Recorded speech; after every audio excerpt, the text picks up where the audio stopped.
The next method we're going to talk about is called the stitch method. Anybody who's ever done any sewing will recognize what we're going to do for broad, flat pieces of foliage. I actually went outside and got a piece of azalea leaf. I have this piece of salal from inside the greenhouse. So you can do this with any piece of foliage that you want to add to a design with wiring, like a corsage or a boutonniere, where something other than leather leaf. We want something more interesting. It doesn't have a very nice stem. You know, if the salal stems aren't really something you can tape into an arrangement, into a design. So what you're going to do is you're going to take your nice thin piece of 28 gauge wire, and I cut this one in half, and again, you might want to be cutting your wires in half so they last a little bit longer. And you're going to turn your leaf over to the back, and you see that nice, strong, solid midrib. You're going to come up, at least an inch, and you're going to pierce through the midrib, just like this. Now you're going to fold your wire, and you're going to bring the other end, and you're going to take a little stitch. You're going to come down here to the bottom, come across the midrib again, like you're taking a stitch in fabric. And then you'll come out down the other side like this.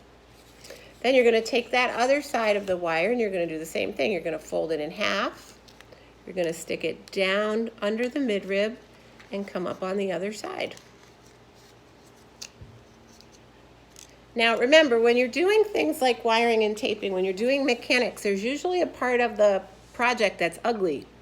That's fine. It's supposed to be ugly. This is the beautiful side. We're going to hide this. Nobody's ever going to see that. It's going to be the back of a boutonniere. So we can take our tape now and go over those mechanics. You can pinch it together a little bit, get a little dimple even here as you're taping it up to cover your wire. And so now you have a nice option for your corsage or boutonniere construction. You've got this lovely wired leaf. You can bend it and get it just in the place that you want it to. Starts giving you a little bit more control and flexibility with your designs. Again, that's super simple.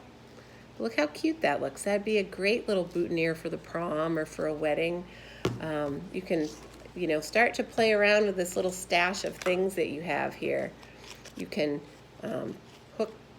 pitch your hooked wire forward a little bit and put those together, tape them together. Maybe add your little bit of wax flower. And with them all wired separately, you really have a lot more control. You can get them just the way you want them and tape them all together. So I have this piece of azalea leaf that I got outside. I could use that. Here's a piece of diamond eucalyptus.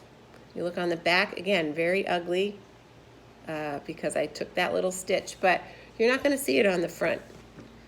And then you could maybe even make some combinations of foliage if you'd like. With the wire, you have a lot of flexibility. You can get things just the way you want them to be. I could tape that all together and that would look kind of sweet. So that's stitch wiring, something that you use with a flat piece of foliage, and it can be a little frustrating, takes a little practice, but hang in there and you'll figure it out.